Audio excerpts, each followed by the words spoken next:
কাবিন কত টাকা দিয়েছিল?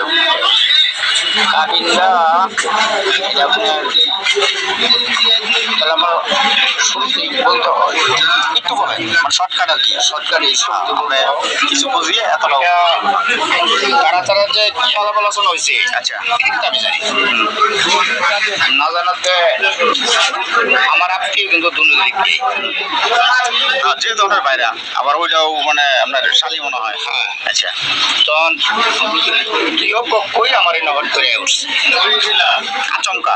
আচমকা আমি জানি তাহলে আপনি মনে হয় বড়। ঠিক আছে না আমি হ্যার শুরু হ্যার বড় আমার এখানে উঠলে পরে আমি তাও কি কেমনে উঠছে একবারে কাজী লিয়ে উঠছে কাজীটা কোন জায়গা ছিল? কাজী মেয়ের বাপে নিয়ে আইসি মানে ময়মনসিংহ জেলার হালুয়াঘাট উপজেলা থেকে কাজী নিয়ে তারা ঢাকায় আসছে বিয়া পড়াই দিয়ে পড়ে। বাবা ঢাকায় কি কাজী মরছিনি সব?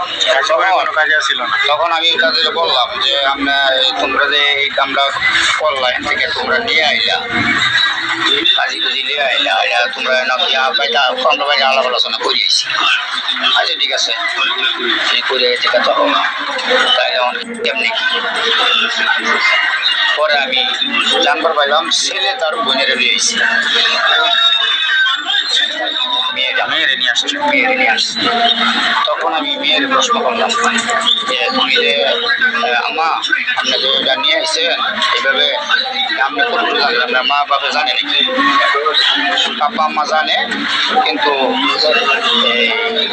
আপা এটার মধ্যে রাজি না মা এটার মধ্যে রাজি ফোন করলাম তোমার বাবার ফোন ফোনে কথাবার্তি আমি শুনলাম তোমার মা যেহেতু তোমার বাপ বাচ্চা আছে পরে তার লগে ফোনে কথা হচ্ছে মানে এনে আসার পরে আগে কি তারা জানেন না জানি আমি জানি না আসার পরে ফোন হইলে পরে হ্যাঁ আমার এটি বলবো যেমন সারা গেছে আমার কথা মানে না আমি কি করবো যেমন ভালো আমি বলি তখন আমি আমার ভালো মতো মানে সম্মতি না থাকলেও অপারক হয়ে সে সম্মতি দিতে বাধ্য। মেয়ের রতনে ফোন হয়েছে এটি বললাম আমি নিজে বলি কথা বলি তখন এই কথা বললে তখন বিরু রাতানো কথা কয়েছি মেয়ের বাপের সাথে। মেয়ের বাপের নাম হলো বিরু। বিরুর সাথেও কথা কয়েছি কথা কওয়ানির পরে বিরু কি বললো? বিরু বললো যে ভাই এগারো লোকের কথা বাতি হ্যাঁ আমার বাড়িতে গেছি হ্যাঁ আমার বাড়িতে গেছে এখন আপনি খবর জানতে পারেন পরে তখন আমি খবর পরে কিন্তু খবর নিচ্ছি খবর নেওয়ার পরে হ্যাঁ তারা উভয়ে মিলেই আমার কইছে যেটা যেহেতু আপনার গেছে আমার এনে যাইছে আমি তো ফলাই জানি না দুজন আত্মীয়ের বিষয় দুজন আত্মীয় তারপরেও কাজে নিয়ে আসছে এবারে কাজে নিয়ে করলাম যে আপনারা যেমনি যেমনি আলাপ আলোচনা হয়েছে আমার এনে আসেন আমার তো একটু এই নাস্তা পানির ব্যবস্থা করণই লাগে যেহেতু আমার এনে আমার হিসেবেই তো বেরিয়ে আসছি তখন আমি তারপরে চা পানি সময় পাঠ করাইলাম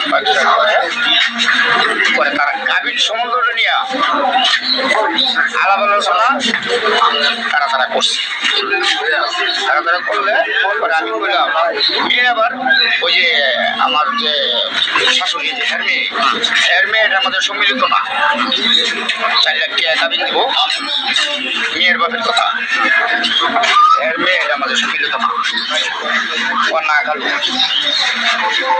4 লাখ টাকা কাবিন দিলে আমি এটা মানতাম না তখন ছেলে আর ওই যে মেয়ের বাপে তারা কি একটা গোপন ভাবে আলাপ আলোচনা করতো করে মেয়েরা বুঝছিল মেয়েরা বললো যে 2 লাখ টাকা কাবিন দিব 2 লাখ টাকা কাবিন দিব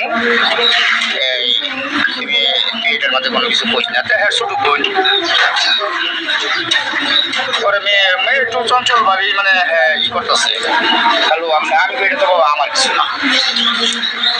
না আমার আমরাও যাওয়ার সওয়াল আপনি আইসেন আমি তো আপনার ভালাই করি না এও বাইরা এও যাওয়ার সওয়াল আমি তো বিপক্ষের করে ভালাই যাই না যেহেতু আমার না আয়া পড়ছে তবে আমার এইভাবে সরাসরি না আয়া যদি আমার লোকে যোগাযোগ করে আইতেন তাহলে সম্ভবত কামটা ভালো হইতো তাহলে আমি দেশ একটা ব্যবস্থা করে দিতাম আলাপ পরে কাজী তারা কাবিন টাবিন করছে।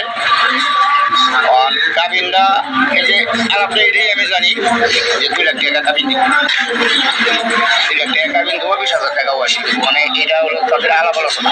তা আমি মুসলমান, আমি দর্শককে দিই না, এটা সত্য কথা ঠিক করতে হয়। 4 লাখ টাকা কাবিন করছে না 2 লাখ টাকা কাবিন করছে এটা ছেলে জানে আর মেয়ের অভিভাবক জানে, কাজী জানে। আচ্ছা, কাজী যে বিয়েটা পড়াইলো, হ্যাঁ, কাবিনটা হওয়ার পরে কাজী তো বিয়েটা পড়াইছে। আচ্ছা, পড়ানোর পরে কি আপনি উপস্থিত ছিলেন ওই জায়গায়? আমি তো আমার রুমে। আচ্ছা, যেহেতু উপস্থিত ছিলেন, তাহলে কাজী যখন বিয়েটা পড়ায় যে অমুকের ছেলে অমুক, অমুকের ছেলে অমুকের মেয়ে অমুক, এত টাকা দেন মহারানা ধার্য করিয়া আপনি কি বিবাহতে রাজি আছেন, এরকম কিছু? হ্যাঁ, এরকম কইছে। আচ্ছা, তাহলে ওই সময় কাজী কত টাকা বলছে? 2 লাখ টাকা কাবিনের কথা কইছে, আমি এখনো কইয়াম, পরবর্তীতে কইয়াম 2 লাখ টাকা আমরা সম্মিলিতভাবে 2 লাখ টাকা ডন বিয়া করাইছি। দেন মহারানা ধার্য করার সময় কাজী বলছে 2 লাখ টাকা দেন মহারানা ধার্য করিয়া অমুকের ছেলের সাথে তোমার বিবাহ দেওয়া হইলো, তুমি রাজি আছো কিনা? এই আলাপ আলোচনা তারা এটি করিয়া তারা বিয়া করে পরে মেয়ে ছেলে হলিয়া আমার বাসা থেকে গেছে, কাজী থেকে খাইয়া। আচ্ছা, যাই হোক, আমরা এই নালাপটা এইটুকু শেষ করি। আরেকটা বিষয়, যদিও পার্সোনাল ম্যাটার, তারপরে জানার দরকার আইনি ক্ষেত্রে, কারণ মেয়ে আপনার শালীর সওয়াল, ছেলে আপনার যাওয়ার সওয়াল, কেউ কিন্তু শত্রু না। তা আমরা হচ্ছে, আমার বাড়িটা কিন্তু ওই জায়গাতেই, আমার বাড়িটা কিন্তু হালুয়াঘাট বাজারেই, এবং ওখানে ভালো একটা পদ পজিশন এক সময় ছিল, এখনো আছে। তবে সাংবাদিকতার ক্ষেত্রে আমার দেশের বিভিন্ন প্রান্তে থাকতে হয়, তো সেই ক্ষেত্রে আইনি সহযোগিতার কারণে যেহেতু একটা মামলা মোকদ্দমা হয়েই গেছে, হ্যাঁ হয়ে গেছে, মেয়েটা মামলা করছে, সেখানে দাবি দিয়েছে সে 4 লাখ টাকা তার কাবিন এবং 1 লাখ টাকা সে যৌতুক দিছে। আচ্ছা, আদৌ কি আপনি যৌতুকটা বিশ্বাস করেন যে 1 লাখ টাকা দিতে পারে? আমি যতটুকু জানি, মেয়ের বাবা হইলো অবগুরের, আমার নতুন করে শুরু হয়েছে, মেয়েরা চাকরি করে, বেতন পায়, সেই টাকা দিয়ে তার ফ্যামিলি চলে। কথাটা কি সত্য? আচ্ছা, আরেকটা বিষয় জানি, এটা হলো মেয়ের আরেকটা বিয়ে হয়েছিল, এই বিষয়ে কি আপনার কাছে কোনো তথ্য আছে? না, এই বিষয়টা আরেকটা বিয়ে হয়েছিল, বিয়ে হয়েছে, ছেলে আবার 6 মাস পরে কেন ছেড়ে দিল? ওইটাও প্রেম করে বিয়ে করছিল? না, ওইটা প্ল্যান করে হয় না, এটা গার্জেনের মধ্যে হয়েছে। ওইটা হওয়ার পরে ওই ছেলেটা ওই আপনার অ্যাক্সিডেন্টে টাকা কাজ করতে আসছিল, তারপরে অ্যাক্সিডেন্টে তার মাজা সমস্যা হয়েছিল, মাজার সমস্যার কারণে ওই ছেলেটা মারা গেছে। ওই ছেলেটা নাই, ওই ছেলেটা মারা গেছে। মানে তো মেয়ের সাথে কি ওই আপনার কোনো ইয়া হয়েছিল, শেষ দেশ হয়েছিল? তো এই ছেলে তো মারা গেছে, মেয়ে তারা ডিভোর্স দিয়ে দিছে। আমাদের কাছে তথ্য আছে, মেয়ে ডিভোর্স দিয়ে দিছে, কিন্তু কার মাধ্যমে দিছে এটা নাই, এটা আমরা খুঁজে বের করব, বের করা আমাদের দায়িত্ব। আমি জানি। আচ্ছা, ঠিক আছে। আমার বর্তমানে মাইয়া কার লগে আছে? বর্তমানে মেয়ে একা আছে, হয়েছে, এটা কি আপনার পরিচিত? না, মানে ওই মেয়েটা যে এখন বর্তমানে সংসার করতেছে আবার আরেকটা ছেলের সাথে।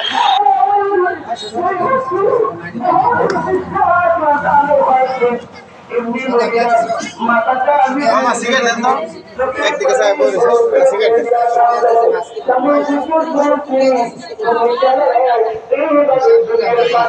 ভিডিও দেখো, তোমারটা মিলাও, কথা মিলাতে এত মনে করো যে আমরা শেষ হওয়ার মতো যে ভিডিও ডিলেট